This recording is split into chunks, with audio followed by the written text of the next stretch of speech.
வணக்கம் நண்பர்களே. பாராளுமன்றத்தில் அமித்ஷா அவர்களுடைய உரையை கேட்டேன். நிஜமாகவே அந்த உரை மூலமாக உறைந்தே போனேன் அப்படின்னா சொல்லணும். இது எதை பற்றி அப்படின்னா, அவர் ஒரு டெட்லைன் கொடுத்துருந்தார். 31 மார்ச் 2026 இந்தியாவில் நக்சல் இயக்கம் என்ற கொடூரம் முழுமுற்றாக அழிக்கப்படும் அப்படின்னு சொல்லியிருந்தார். அதை பற்றிய விளக்கங்கள் தான் பாராளுமன்றத்தில் அவர் சிறப்பாக உரையாற்றினார். பல தகவல்களை எடுத்து சொன்னார். அப்படியே உண்மையிலே ஒரு மெய் சிலிர்க்க வைத்தது அப்படின்னு தான் சொல்லணும். ஆனால் வழக்கம் போல் எதிர்க்கட்சிகள் கூச்சல் குழப்பம், அந்த பாராளுமன்றத்தை நடக்க விடாமல் செய்கிறது, அவர் பேசுவது மற்றவர்கள் காரில் விழாதபடி எல்லா விதமான நடவடிக்கைகளையும் அராஜகத்திலையும் ஈடுபட்டிருந்தாங்க. அதையும் தெளிவாகவே நீங்கள் சன்சார் டிவி, அதாவது முன்னெல்லாம் ராஜ்யசபா டிவி, லோக்சபா டிவி இருந்தது, இப்போ அது ஒரே இதுவாக தான் இருக்குது. அதில் நீங்கள் யூடியூப்பில் கூட போய் பார்க்கலாம். அதை முக்கியமான சில கருத்துக்கள் எதெல்லாம் முன்வைக்கப்பட்டன அப்படின்னு பார்க்கும்போது, ஒரு ஜிஸ்ட் மாதிரி நான் அவருடைய பேச்சு மற்றும் நடவடிக்கைகள், இதற்கு முன்னாடியும் இதை பற்றிய சில தகவல்களை சேகரித்து வச்சுருந்தேன். அதை எல்லாத்தையும் சேர்த்து இந்த வீடியோவில் அவங்க கூட ஷேர் பண்ணுறதா இருக்கேன். கிட்டத்தட்ட 50 வருஷம் 60 வருஷமாக காங்கிரஸ் ஆட்சியில் இருந்தபோது இந்த நக்சல்களை அவங்க வளர்த்து விட்டாங்க, ஆதரவு மிகப்பெரிய அளவில் கொடுத்தாங்க அப்படின்னு தான் சொல்லணும்.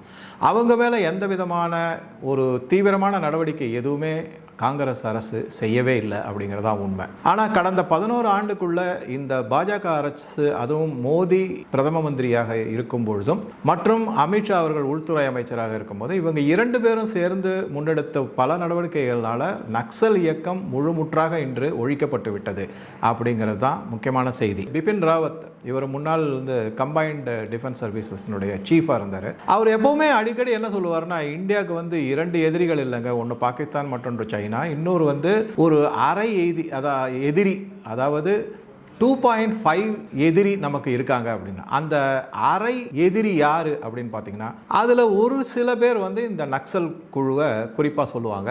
அரை எதிரியில் பல எதிரிகள் இருக்காங்க.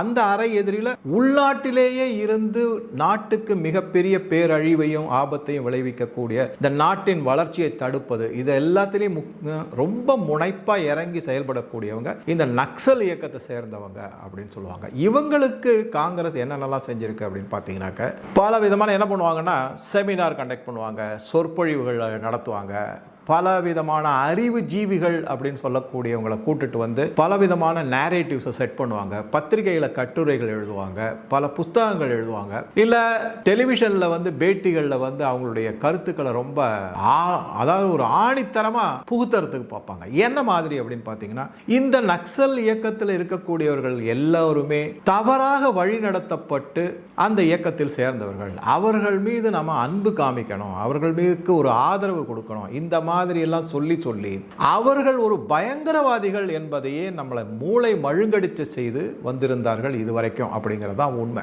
ஆனா உண்மையில பார்த்தீங்கன்னா, இவங்க யாருமே தவறாக வழிநடத்தப்பட்டவர்கள் அல்ல, வேண்டுமென்றே வெளிநாட்டு கைகூலிகளாக செயல்பட்டவர்கள். அதற்கு இந்த காங்கிரஸ் அரசு ஆதரவு அளித்து துணையாக நின்றது, மிகப்பெரிய அளவு சப்போர்ட் சிஸ்டமை கொண்டு செஞ்சாங்க அப்படிங்கிறத பார்க்கணும். அதில் ஜவஹர்லால் நேரு யூனிவர்சிட்டியை பற்றி நம்ம எல்லாருக்குமே தெரியும். அது நக்சல் இயக்கத்தினுடைய ஒரு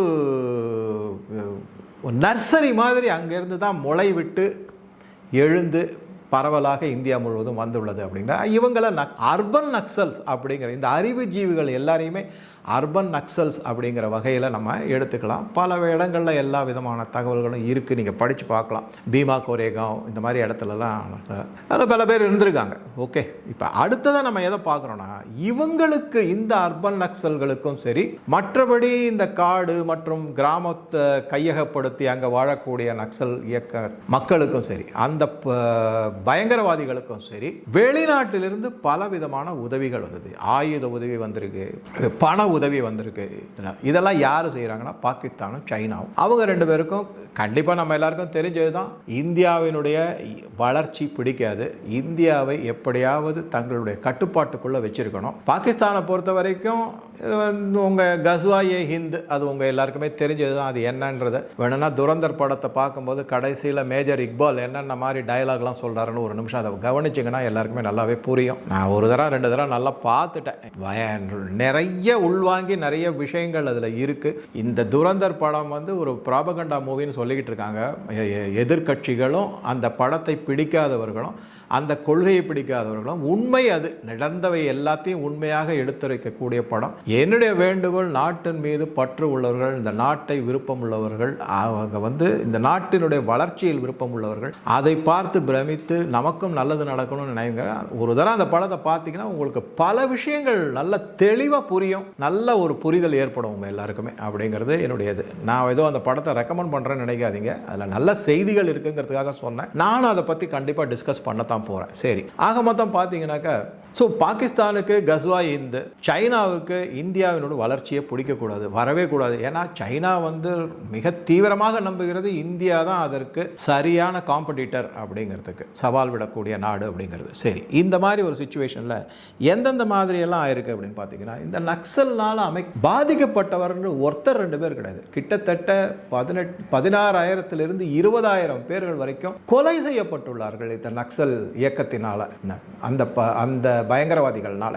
அதில் வந்து பல பேர் பாதுகாப்பு படைகள், போலீஸாக இருக்கட்டும், சிஆர்பிஎஃப், ஈவன் ஆர்மியாகவே இருக்கட்டும், பல பேர் அதில் இறந்து போயிருக்காங்க, சோல்ஜர்ஸ், பாதுகாப்பு படையினர். இதை தவிர சாதாரண மக்கள்னு பார்த்தீங்கன்னா மிகவும் எளிய ஏழ்மையான கூலி ஆட்கள் கொல்லப்பட்டிருக்காங்க, ஆசிரியர்கள் கொல்லப்பட்டு, மகளிர்கள், குழந்தைகள், இந்த மாதிரி பலரும் இந்த நக்சல் பயங்கரவாதிகளால் கொடூரமான முறையில் கொலை செய்யப்பட்டிருக்கார்கள் அப்படிங்கிறது தான் உண்மை. சரி, இதுக்கப்புறமா காங்கிரஸ் என்ன பண்ணியிருக்கு அப்படின்னு பார்த்தா, நான் ஏற்கனவே சொன்ன மாதிரி காங்கிரஸ் வந்து அவங்களுக்கு ஆதரவு கொடுத்தது, பிஜேபி அவங்கள அழித்து ஒழித்தது அப்படிங்கிறது தான் முக்கியமான செய்தி. காங்கிரஸ் என்ன மாதிரினா, முதல்ல நான் சொன்ன மாதிரி அவர்கள் எல்லாம் தவறாக வழிநடத்தப்பட்ட இளைஞர்கள் அப்படின்னு சொல்லி அவங்களுக்கு ஆதரவு கொடுப்பாங்க. அவங்களுக்கு வந்து அவங்க மேலே கடுமையான நடவடிக்கை எடுக்கக்கூடாது அப்படின்னு ஓப்பனாகவே சொல்லுவாங்க. அது வந்து என்ன ஆகும்னா, அந்த நக்சல் பயங்கரவாதிகளுக்கு மேலும் வந்து ஒரு ஊட்டசக்தி மாதிரி அமைந்து இன்னும் பலவிதமான தகாத செயல்களை தான் அவங்க ஈடுபட்டு இருந்தாங்க அப்படிங்கிறாங்க. இதை தவிர இன்னொரு எந்த மாதிரி எல்லாம் காங்கிரஸ் வந்து நக்சல்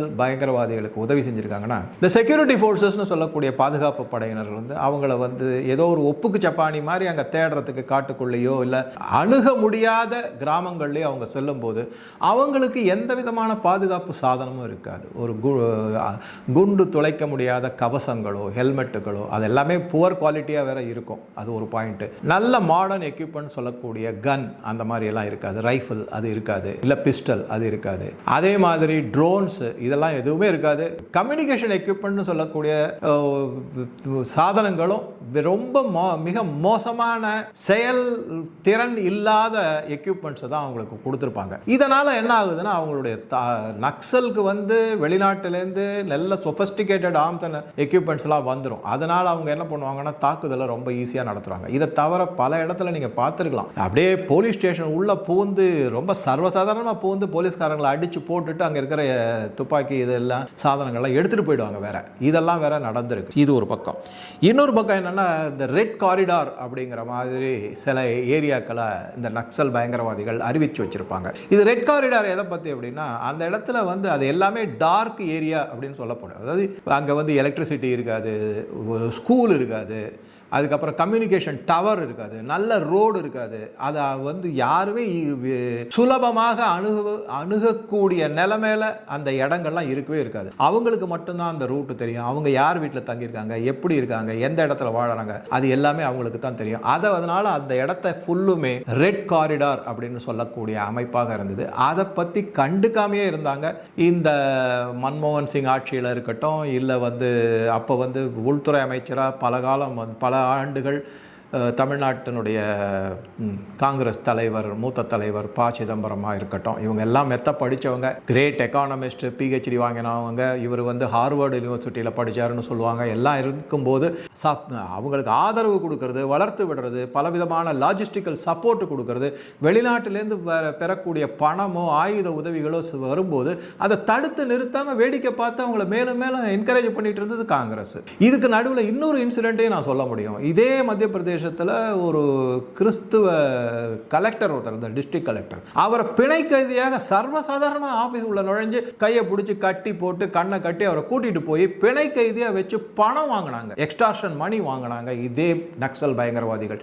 இந்த மாதிரி பல நிகழ்வுகள் நடந்தது. இதுதான் நக்சல் இயக்கத்தை பயங்கரவாதிகளுடைய உண்மையான முகம், அதை காங்கிரஸ் மிக அதிக ஆதரித்து வந்தது. எந்த நடவடிக்கையும் காங்கிரஸ் எடுக்கல இதை கட்டுப்பாட்டுக்குள்ள கொண்டு வரதுக்கு. இப்ப 2000 இது எல்லாமே 2014 முன்னாடி நடந்த நிகழ்வுகள். இன்னைக்கு இருக்கிற நிலைமை என்ன அப்படின்னு நம்ம பார்த்தோம்னா 2014க்கு அப்புறமா நான் பாரத பிரதமர் நரேந்திர மோடி அவருடைய நிலைப்பாடு, அதே மாதிரி உள்துறை அமைச்சர் அமித்ஷா அவருடைய நிலைப்பாடை உங்ககிட்ட சொல்லிட்டு அதுக்கப்புறம் அதனால என்ன விளைவுகள் வந்திருக்கு, இன்னைக்கு அதனுடைய விடை எங்க நிக்குது அப்படிங்கிறதோட இந்த வீடியோவை நம்ம பார்க்கலாம். இப்போ குறிப்பாக பார்த்தீங்கன்னாக்கா பாரத பிரதமர் அவர் ஒரு இன்டர்வியூ கேட்கும்போது என்ன சொன்னாங்க அப்படின்னாக்கா, இது டெலிவிஷன் இன்டர்வியூல தான் நடந்தது.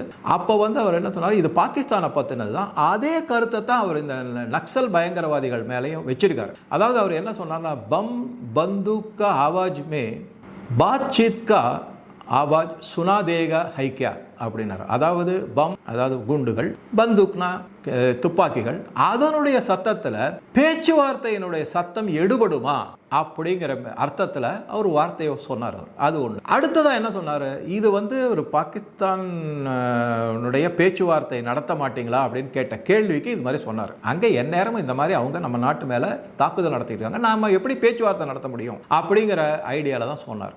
அதுக்கு அடுத்தது அவர் இன்னொரு என்ன சொன்னார் அப்படின்னாக்க, இது குறிப்பாக மீண்டும் பாகிஸ்தானை பற்றி தான். நீங்கள் பாகிஸ்தானுக்கு பதிலடி எப்படி கொடுப்பீங்க அப்படின்னா, பாகிஸ்தானோட போய் ஒட்டி உறவாடுறதோ பேச்சுவார்த்தை நடத்துறதோ அந்த காலகட்டங்கள்லாம் முடிஞ்சு போச்சு. அவங்களுக்கு அதை பற்றி உணர்வே கிடையாது. பாகிஸ்தானுக்கு எந்த மொழியில பதில் சொன்னா அவங்களுக்கு உரைக்குமோ அந்த மொழியில தான் நான் பதில் சொல்லுவேன் அப்படின்னு சொல்லிட்டு அதை அப்படியே இங்கே ஒரு அனாலஜி மாதிரி இந்த நக்சல் பயங்கரவாதிகளுக்கு கொண்டு வந்தோம்னா, அவர் ஓப்பனா என்ன சொல்லியிருக்காரு அப்படின்னா, violence and talks do not go together அப்படின்னு சொல்லியிருக்காரு. அதாவது வன்முறையும் பேச்சுவார்த்தையும் ஒன்றாக செயல்பட முடியாது. நீங்க வன்முறையை கைவிட்டு விட்டு வந்தால்தான் பேச்சுவார்த்தை நடத்த முடியும் அப்படின்றது தான் பாரத பிரதமர் திரு நரேந்திர மோடி அவர்களுடைய நிலைப்பாடாக சொல்லப்பட்டது. அதுக்கப்புறம் என்ன சொன்னாரு அப்படின்னாக்க, எப்பெல்லாம் நீங்க ஆயுதங்களை கையில ஏந்தி வன்முறையில் ஈடுபடுறீங்களோ அப்போ உங்களுக்கு எந்த மன்னிப்பும் கிடையாது.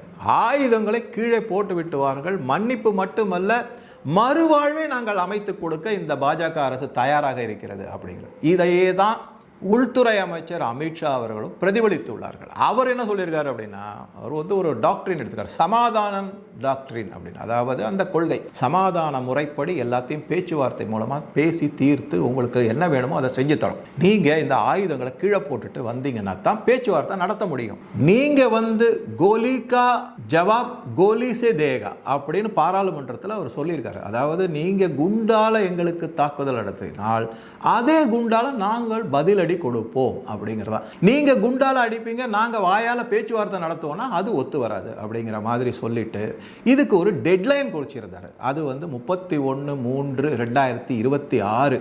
அதனால தான் பார்லிமெண்ட்ல இதை பற்றி அவர் அமித்ஷா அவர்கள் பேசி உள்ளார்கள். இப்போ என்னென்னலாம் சொல்லியிருக்காருன்னா, பாதுகாப்பு படையினருக்கு எந்தெந்த மாதிரி எல்லாம் இந்த அரசு ஒரு உதவியாக இருந்திருக்கு, பக்க பலமாக இருந்திருக்கு அப்படிங்கிறதுக்கு ட்ரோன்ஸ் வச்சு நக்சல் பயங்கரவாதிகள் மீது தாக்குதல் நடத்துவதற்கான ஏற்பாடுகள் எல்லாம் செய்யப்பட்டுள்ளது. அதை தவிர நைட் விஷன், பைனாக்குலர் கேமரா இதெல்லாம் செய்யப்பட்டுள்ளது. இதுக்கப்புறமா என்ன பண்ணியிருக்காங்கன்னா, பலவிதமான மாடர்ன் எக்யூப்மெண்ட்ஸ்னு சொல்லக்கூடிய நவீன ரக துப்பாக்கிகள் அதை எல்லாமே ஆயுதங்கள் எல்லாமே கொடுக்கப்பட்டிருக்கு.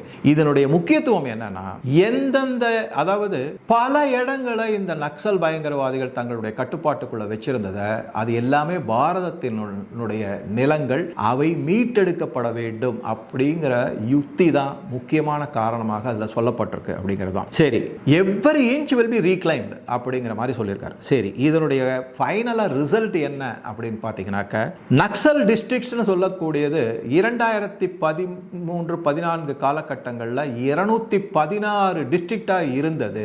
அது நக்சல் டிஸ்ட்ரிக்ட் வரையறுக்கப்பட்டது. அது இன்று வெறும் 10 நக்சல் டிஸ்ட்ரிக்ட் அப்படின்னு தான் குறைந்து உள்ளது. அதே மாதிரி நக்சல் பயங்கரவாதிகள் மூலமாக நடத்தப்படும் தாக்குதல்கள் 77% குறைந்து உள்ளது இன்னை காலகட்டம். அதே மாதிரி கொலை, கொள்ளை இந்த மாதிரி நடந்தது எல்லாமே 90% குறைக்கப்பட்டுள்ளது. இது எல்லாமே திரு அமித்ஷா அவர்கள் பாராளுமன்றத்தில் வெளிப்படையாக கூறப்பட்ட தகவல். ஆக மொத்தம் இது ரெக்கார்டில் போகிறதுனால இதில் பொய் செய்தி எதுவும் கிடையாதுங்கிறது தான் நாம் நம்ப வேண்டிய முக்கியமான செய்தி. பல கூச்சல் குழப்பங்கள் காங்கிரஸுக்கு போட்டாங்க, அது வேற விஷயம். இதுக்கப்புறமா என்னென்ன மாதிரி எந்தெந்த இடத்துலலாம் ஐஇடி என்று சொல்லக்கூடிய இம்ப்ரூவைஸ்டு எக்ஸ்ப்ளோசிவ் டிவைஸ்னு கூட சொல்லுவாங்க, அதை என்ன எந்தெந்த இடத்துலலாம் இருந்ததோ அந்த இடத்துலலாம் இன்னைக்கு ரோடு போடப்பட்டுள்ளது, கம்யூனிகேஷன் டவர் அமைக்கப்பட்டுள்ளன. அதெல்லாம் எல்லாத்தையும் முடிவுக்கு கொண்டு வந்து வளர்ச்சி பாதையில் அந்த ரெட் காரிடார் அனைத்தையுமே மீட்டெடுத்து கொண்டு போய் சேர்க்கப்பட்டுள்ளது அப்படிங்கிறத சொல்லியிருக்காரு. இதுக்கு தவிர நக்சல் கோர்ட் அப்படின்னு ஒன்று இருக்கும். எந்தெந்த இடத்துலலாம் ஏதாவது ஒரு தவறு நடந்தது அப்படின்னா நக்சல் பயங்கரவாதிகள் தான் அவங்க கோர்ட் மாதிரி நடத்த அதுக்கு தண்டனை கொடுக்கறது, அதுக்கு பணம் வாங்குறது, எக்ஸ்ட்ராக்ஷன் பண்ணுறது எல்லாம் செஞ்சுட்டு இருக்காங்க. இன்னைக்கு அந்த மாதிரி இருக்கிற இடத்துல எல்லாமே ஏக்லவ்யா ஸ்கூல் பள்ளிக்கூடங்கள் நிறுவப்படும். ஏகலைவன் ஸ்கூல் அப்படின்னு சொல்லலாம், நம்ம பள்ளிக்கூடங்கள் சொல்லலாம். அது நிறுவப்பட்டுள்ளன. குழந்தைகள் நன்றாக படிக்கிறார்கள் அப்படிங்கிறது தான். இதுக்கு முன்னாடி இன்னொன்று எப்படின்னாக்க நக்சல்ஸ் பயங்கரவாதிகள் எப்போவுமே அவங்களுடைய அரசாட்சி அப்படிங்கிறது துப்பாக்கி சார்ந்த அரசாட்சி. இது மேலே தலை மேலே துப்பாக்கி வச்சு தான் அவங்க எந்த பேரமுமே பேசுவாங்க. இப்போ அப்படி கிடையாது. ஜனநாயக முறைப்படியான அரசாட்சி வந்தாச்சு அப்படிதான் மிக முக்கியமான தகவல். இந்த ஜனநாயக முறைப்படியான ஆட்சியில் நக்சல் இருந்தபோது என்ன பண்ணியிருந்தாங்கன்னா ஓட்டு உரிமையே கிடையாது. அவங்க எந்தெந்த இடத்துலலாம் ஆக்குப்பை பண்ணி வச்சிருந்தாங்களோ, தங்கள் கட்டுப்பாட்டுக்குள்ள வச்சிருந்தாங்களோ, அங்கே யாரையுமே ஓட்டே போட விட மாட்டாங்க அந்த நக்சல்ஸ். இன்னைக்கு அப்படி இல்லை. நக்சலிசமே ஒழிக்கப்பட்டு விட்டதுனால ஜனநாயக மக்கள் ஆட்சி முறையிலான உரிமை ஓட்டு உரிமை மீட்டெடுக்கப்பட்டுள்ளது மட்டுமல்லாமல் சமீபத்தில் சத்தீஸ்கர் போன்ற இடங்களில் எங்கெல்லாம் அதிகமாக இருந்ததோ, நக்சல் இயக்கங்கள் பயங்கரவாதிகள் இடமாக இருந்ததோ அதெல்லாம் முழுமுற்றாக அழிக்கப்பட்டு அந்த இடங்களில் ஓட்டு பதிவு சதவிகிதம் பெரும் அளவில் அதிகரித்துள்ளது அப்படிங்கிற தகவலும் அமித்ஷா அவர்கள் பாராளுமன்றத்தில் சொல்லியிருக்காங்க. இதை பற்றிலாம் சொல்லும்போது அவர் என்ன பண்ணியிருக்காருன்னா ஒரே கூச்சல் குழப்பம். அதுவும் குறிப்பாக அமித்ஷா என்ன சொன்னார் அப்படின்னா, ராகுல் காந்தி இந்த நக்சல் இயக்கத்துக்கு மிகப்பெரிய அளவில் ஆதரித்து அறிவித்து உள்ளார். அந்த டீட்டெயில்ஸ்லாம் வேணும்னா நீங்கள் அந்த வீடியோ பார்த்தீங்கன்னா நல்லாவே தெரியும். அவர் கிளியராக சொல்கிறார் எந்தெந்த மாதிரியெல்லாம் சொல்கிறார். அதில் ஹிட்மா அப்படின்ற ஒரு நக்சல் பயங்கரவாதிய என்கவுண்டர் இல்லைனா நியூட்ரலைசேஷன். அப்போ அதை சொல்லும்போது தான் அமித்ஷா அவர்கள் என்ன சொல்கிறாருன்னா, நீங்கள் சரணடைந்துருங்க, நாங்கள் உங்களுக்கு மறுவாழ்வை சீரமைத்து நல்ல அமைத்து தருகிறோம். அப்படி இல்லாமல் திருப்பி திருப்பி நீங்கள் ஆயுதங்களை தான் ஏந்துவேன் அப்படின்னா நாங்களும் ஆயுதங்கள் மூலமாக தான் பதிலடி கொடுப்போம்.